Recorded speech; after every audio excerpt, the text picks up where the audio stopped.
aš turiu labai daug makiažo priemonių,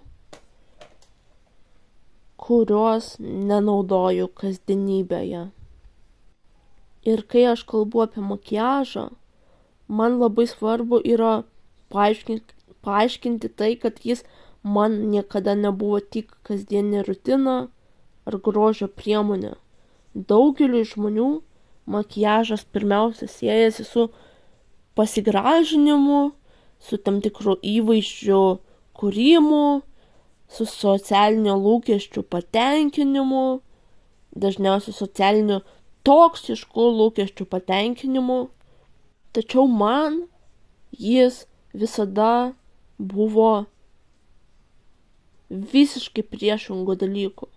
Man tai yra dalykas, kuris man leidžia reikšti savo kūrybą, išsireikšti saviraišką, o tam tikrais gyvenimo atvejais ir etapais yra ir terapijos forma. Aš vietoj to, jog paslėpti kabutėse savo kažkokius tai bruožus, aš tokiu būdu kaip tik išryškinu tai, jog aš nesu apie grožį ar negrožį, aš esu tiesiog apie egzistenciją. Ir man makiažas nėra tik apie veidą ar išorinį vaizdą. Man makiažas labiau panašus į dažus, kuriuos aš galiu taip pat naudoti, kaip ir pavyzdžiui ant popieriaus. Man tai yra panašu į piešimo priemonę, kurią galima išreikšti idėjas, emocijas ir išgyvenimus. Kai dar gyvenau su savo tėvais, kurie yra smurtaujantis, aš turėjau mažiau galimybių laisvai kurt ar užsiimti tais dalykais, kurie man tikrai patiko. Neturėjau tokios galimybės būti savim, kiek tai turiu dabar, jau 4,5 metų persikrausčius nuo jų gyventi atskirai. Ir mano erdvė tuo metu buvo labai ribota, tiek fiziškai, tiek emociškai, bet aš turėjau kai kurias makiažo priemonės ir dažniausiai net ne makiažo priemonės, tiesiog iš kažko sugalvodavau, kaip kažką nupiešti. Pavyzdžiui, naudodavau tiesiog paprastus pieštukus, kuriuos ten naudojau, pavyzdžiui, paprastą pieštuką įvertinti vandenį įdėdavau ir tiesiog palaikydavau ir savo ant veido piešdavau su tokiu būdu, nes neturėjau pakankamai finansų, kad nusipirkt visas priemonės, kurias dabar aišku turiu nusipirkus, bet nenaudoju, kurias nupirkau po to, kai persikrausčiau jau, ir dar kažkada irgi pirkau, kai dar gyvenau pas tėvus, tai susikaupė dėl to pas mane tiek paliečių ir taip toliau, visokių dalykų, kuriuo aš nenaudoju. Bet tai yra labai geras būdas panaudoti retkarčiais, tiesiog vėl grįžtant kaip pramogą prie tų tokių kūrybinių priemonių, kūrybinių galimybių. Ir aš naudojau visas kūrybinės savo priemonės, kad nepasidaryčiau gražesnė pagal visuomenės standartus, o tam, kad pieščiau ant savo veido ar kūno. Tai buvo mano drobė ir man tai buvo būdas tiesiog pralinksminti save, maskuoti savo trūkumus ar paryškinti savo kažkokius veido bruožus, bet tiesiog kaip pramoga man tai buvo. Man buvo linksma piešt ir atkartot kažkokius piešinius ant savo veido. Aš kurdavau piešinius, formas, spalvas, leisdavau savo bent trumpam pabūt saugesniai aplinkoj. Tokiu būdu man makiažas tapo panašus į performance meną. Aš nebūtinai turėjau auditoriją, nebūtinai kažkam rodžiau tai, ką sukūriau, bet pats procesas, kai atsisėsdavau ir imdavau paletę ir pradėdavau ant savęs piešt, man buvo labai panašus į mažą kasdienį spektaklį, tik tas spektaklis buvo skirtas ne kitiem, o man sau.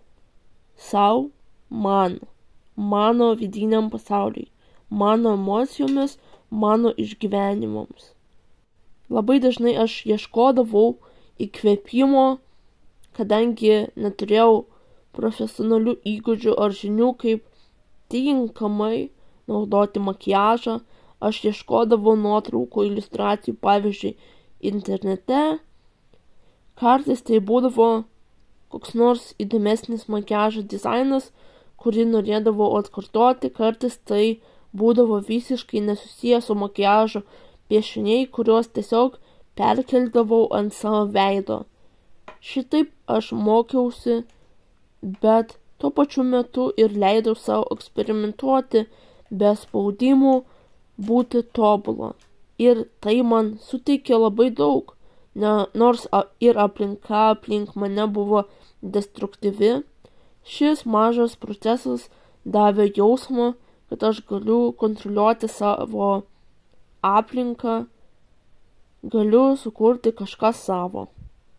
Ši patirtis, žvelgiant iš šiandienos perspektyvos, man atrodo labai svarbi, nes dabar, kai jau nebegyvenu su tėvais, kai esu saugesnėje aplinkoje, aš galiu dar laisviau naudoti makiažą kaip kūrybos priemonę. Tiesa, kasdien aš jo nenaudoju, neturiu tokio poreikio eiti pasidažiusi, man tai nėra svarbiausias dalykas. Bet turiu daug priemonių, daug palečių ir man labai svarbu, kad jos nebūtų dulkiantis daiktas stalčiuje, todėl aš jas naudoju kaip įrankius tam, kad kurčiau. Aš atsisėdu ir specialiai ieškau Pintereste pavyzdžių, susirandu kokį nors įdomesnį dizainą, spalvų derinį ar piešinį ir bandau jį atkartoti ne todėl, kad noriu atkartoti taip, kaip nuotraukoje, todėl, kad pats procesas yra tarsi piešimas ir kai turiu tiek daug priemonių, aš jaučiu atsakomybę jais pasinaudoti ne šiaip vartojimui, o tam, kad jos tarnautų kūrybai, o negulėtų tiesiog nenaudojamos stalčiuje. Makiažas man visada buvo tarsi tarpinė erdvė tarp meno ir kasdienybės.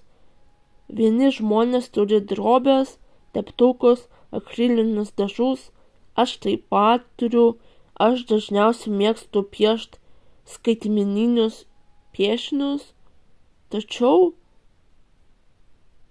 aš taip pat turėjau šešėlius, teptukus ir paletės.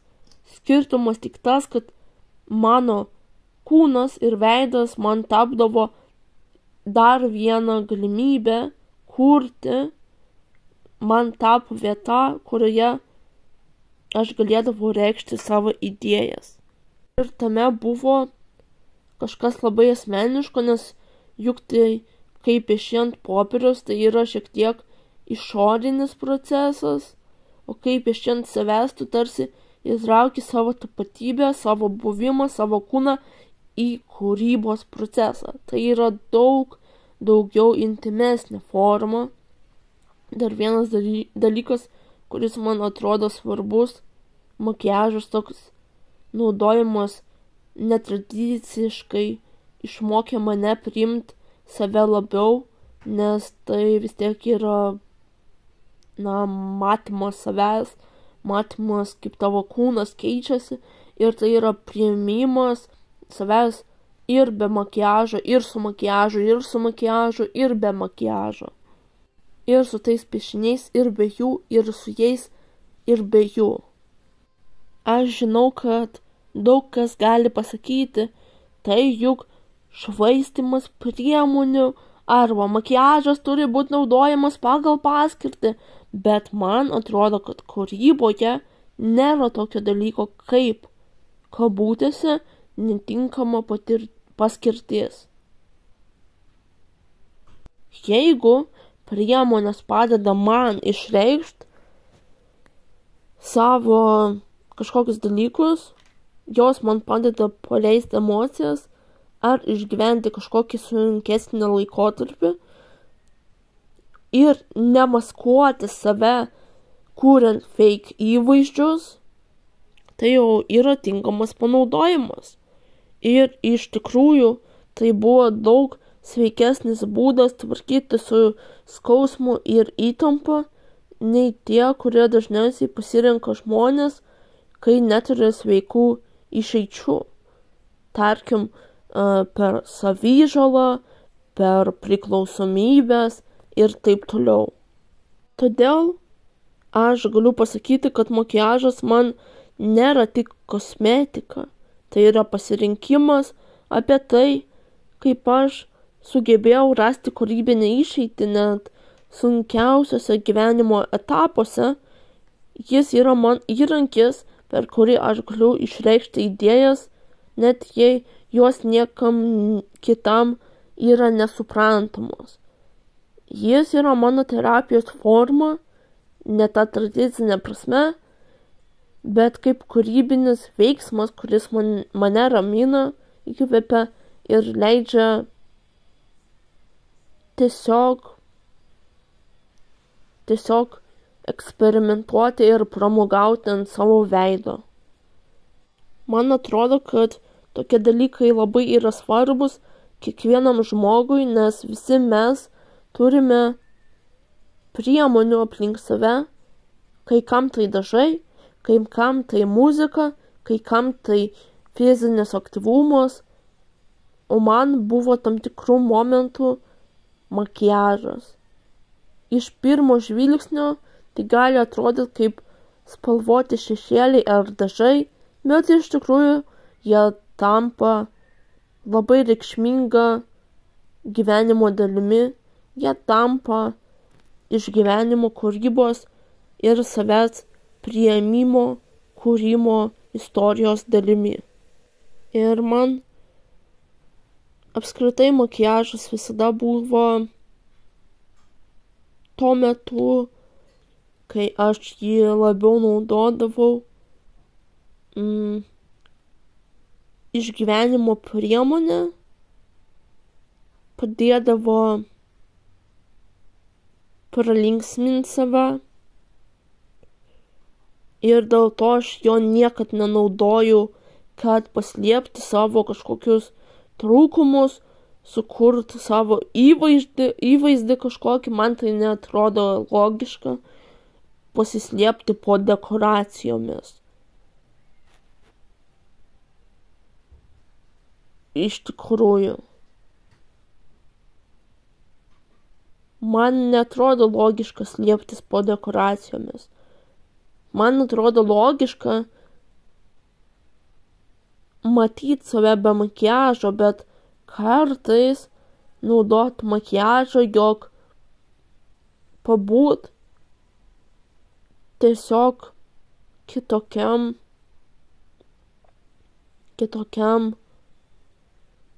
įvaizdyje ir pasimatuoti save kitokiam įvaizdyje laikinai. Bet tuo pačiu metu suvokti, kad tu gali būti ir be makiažo, nesislapstydamas. po dekoracijomis. Tačiau jo, man tai būtent yra apie pusiausvyrą. Man atrodo sveikiausia, kai yra makiažas neprivalomas, bet jis yra naudojamas tiesiog kaip pasimatavimui, kitokių įvaizdžių. Makiažas man yra laikinas įvaizdis. Svarbiausia dalyka, kuri man makiažas davė, kokį suvokimą man davė, jog tu gali būti ir su juo, ir be jo, ir be jo, ir su juo. Ir vis tiek lieki savim. Vienu metu gali išbandyti kažkokią spalvą, kitą atsisėsti prieš veidrodį be visiškai makiažo.